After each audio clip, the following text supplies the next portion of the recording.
Est-ce que Pasteur Marcelo savait la mort de sa femme? À 2 jours, il était capable d'envoyer le corps de sa femme de la Turquie au Congo. Pour préparer le corps, il n'était pas seul à la morgue. Préparer le corps, chercher les billets, trouver l'avion, amener le corps dans 2 jours. Le monsieur là, il a beaucoup de choses à nous expliquer. Il a des secrets qui cachent derrière cela. Écoutez-moi très bien. Écoutez-moi vraiment très bien. Je vais vous exhorter dans la vidéo ici.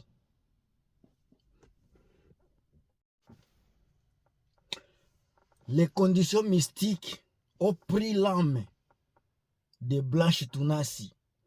Vous aviez vu les rites, les démonstrations au stade Tata Raphaël, comment les initiateurs dans les mafias, la franc-maçonnerie, comment elle était enjaillée de voir qu'ils ont réussi à prendre Blanche Tunasi. Beaucoup de révélations que les gens, les personnes normales ne voient pas. Ils ne comprennent pas. Regardez, retournez derrière. Joël Tatou, soi-disant prophète, il avait dit il est au niveau de ressusciter quelqu'un. Sa dimension prophétique était déjà au niveau de ressusciter quelqu'un. Mais regardez, la femme de son ami est morte. Il n'a même pas été capable de mettre même un petit doigt sur le corps. Je vais vous dire pourquoi toutes ces choses-là sont arrivées dans la vidéo ici. Joël Tatou, après avoir divorcé, les mystiques, les esprits mystiques, ils n'ont pas besoin de l'unité, de l'union dans les foyers. Joël Tatou, divorcé de sa première femme, parce que les mystiques étaient comme ça. Voyez la deuxième personne, Mike Kalambai. Vous avez vu ce qu'il avait fait à sa femme Péniel. Juste parce que les conditions de leur magie, de leur fétiche, ne les permettent pas de vivre avec femme. Aujourd'hui, il y a Marcelo. Marcelo qui n'avait pas une autre façon de se débarrasser de sa femme. Beaucoup de choses que les gens ne comprennent pas. Il y a les problèmes de poison, il y a les problèmes de maltraitance dans les foyers de beaucoup de pasteurs. Alors, Marcelo n'est pas épargné dans cet élément ici. Il y a une prophétesse de la Côte d'Ivoire qui avait prophétisé il y a 3 ans qu'il y aura des malheurs dans la vie de Marcelo Tatou, Tunasi. Il y a la prophétesse, elle est là. Elle est là. Si je retrouve la vidéo, je vais vous la mettre ici. La prophétesse là a bien prophétisé sur la malédiction qui va se battre sur la vie de Marcelo Tunasi et toute sa famille. Regardez Moïse Mbie. Moïse Mbie qui a tout, mais il refuse de se marier également.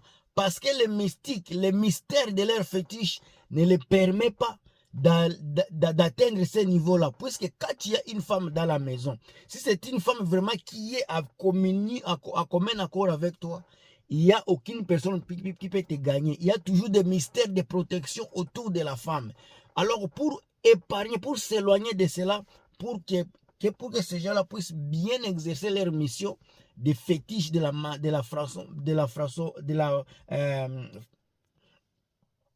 franc-maçonnerie, ces gens-là sont obligés à se séparer de leurs épouses. Tous ces pasteurs congolais, vous allez les voir, ils se sont séparés de leurs femmes. Si vous allez au-delà même de nos frontières, vous allez voir Camille Makosso, il est dans les mêmes optiques. C'est pour cela Makosso, il est toujours là pour défendre la couleur et les valeurs de Marcel Tunasi. Puisqu'ils savent ce qui se passe dans le monde là. Alors mes chers amis, ça c'est la dernière vidéo que je vais faire concernant la mort de notre sœur Blanche Tunasi. Elle est partie. Regardez les musiciens au stade Tata Raphaël, comment ils se sont embarqués là-bas. C'était comme une compétition de chorale. Chacun voulait prouver qu'il est meilleur. Au lieu de pleurer, et ils étaient là pour ambiancer. Au lieu de pleurer quelqu'un qui est mort, il n'est même pas encore enterré, c'est eux qui dansaient, qui trémoussaient, qui ne passaient même pas qu'il y a les gens qui sont dans la détresse. La famille de Blanche Tounas, ils sont dans la détresse. Ils sont en train de pleurer, mais eux, ils sont là pour s'enjailler. Vous aviez vu vous-même, vous les aviez vus. Mais malheureusement, là, la communauté congolaise, communauté africaine, on applaudit que des bêtises. Au lieu de faire des répercussions de telles choses, la communauté africaine a tendance à applaudir des bêtises pareilles. Les pasteurs sont en train d'appauvrir la communauté. Les pasteurs sont en train d'induire la communauté africaine dans les erreurs. Dans les erreurs.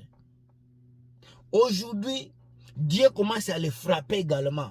Dieu commence à se révéler d'une manière ou d'une autre pour défendre sa population, pour défendre son peuple. C'est ça. Marcelo Tounassi, qu'on le veuille ou pas, c'est lui qui a bu le sang de sa femme. Qu'on le veuille ou pas, c'est lui qui était à l'auteur de la mort de sa femme. Parce que quand la femme a quitté la maison pour aller à Turquie, donc il y avait des malaises. Si elle est morte sur le lit de l'hôpital, donc il y avait déjà quelque chose qui s'est passé. Comment expliquer une personne, comment expliquer cette analyse ici? Une personne qui meurt aujourd'hui et sera transportée dans son pays dans 2 jours. Pendant que, quand quelqu'un meurt, le temps d'embaumer, tu n'es pas seul à l'hôpital, il y a la ligne. Tu as de t'embaumer, de te préparer, de te mettre dans le cercueil, d'emprunter l'avion, de trouver un billet de l'avion, maintenant d'évacuer la dépouille jusqu'au Congo, ça va prendre seulement 2 jours. Est-ce que Marcelo savait que cet événement sera arrivé? Est-ce que Marcelo Tounassi savait que sa femme mourra pour que toutes ces choses-là soient prêtes? Tout soit coordonné dans 2 jours. Quelqu'un meurt le lundi, il est déjà au Congo ou le mercredi. Est-ce que c'est possible? Ça, c'est une question à ceux qui m'écoutent. Ça, c'est une question à ceux qui réfléchissent plus loin. Ça, c'est votre frère Gilmas. Je ne vous fais que les émissions analysées. Je peux me tromper, mais posez-vous des questions. Faites des sondages également. Et vous allez tomber sur mon point de vue, sur mon analyse. Comment expliquer quelqu'un qui meurt dans 2 jours sera rapatrié? Même les présidents, on ne le fait pas dans 2 jours. Même les personnes, il y a beaucoup de, ce n'est pas seulement lui qui est riche, il y a beaucoup de personnes riches. Le temps il y a beaucoup d'étapes pour rapatrier un corps. Il y a beaucoup d'étapes. Mais comment celui-ci l'a fait juste comme ça à quelques secondes? C'est comme si tout était préparé, tout était préfait. Mes chers amis, ouvrez les yeux. Mes chers amis, ouvrez les yeux. Les offrandes que vous faites, ces gens-là prennent vos chances. Quand tu fais ton offrande, là, tu l'offres à Pasteur Marcelo. Il prend ta chance. Tu vas mourir pauvre. Combien de riches sont sortis dans l'église de Marcelo? Combien de riches sont sortis dans l'église de Moïse Mbille? Combien de riches sont sortis dans l'église de Mike Kalambaye? Combien de riches sont venus, sont sortis dans l'église par exemple, de l'évêque Mukuna? Personne. Tous ceux qui sont là sont des pauvres. Les gens vont là riches, mais ils finissent pauvres. C'est parce que, en faisant des offrandes, ces gens-là touchent vos argents. Il faut des prières sur cet argent-là pour vous appauvrir. C'est ça leur mission, c'est ça leurs objectifs. Alors, un soi-disant chrétien qui lit la Bible et sait que la louange, l'adoration appartient à un seul Dieu. Mais comment c'est fait que nous là, on commence à louer nos pasteurs? Est-ce normal? Est-ce que c'est normal qu'un homme normal puisse louer un homme comme lui? Pendant qu'on dit la louange et l'adoration appartient à un seul Dieu. Mais nos pasteurs sont devenus comme des anges. Nos pasteurs sont devenus comme des petits dieux. On les adore, on les loue. C'est eux qui font l'action.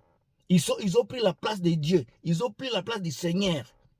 C'est ce que nous devons vraiment faire attention. Nous devons faire attention à de telles hérésies. Ce sont des abominations que la population, le peuple de Dieu est en train de faire.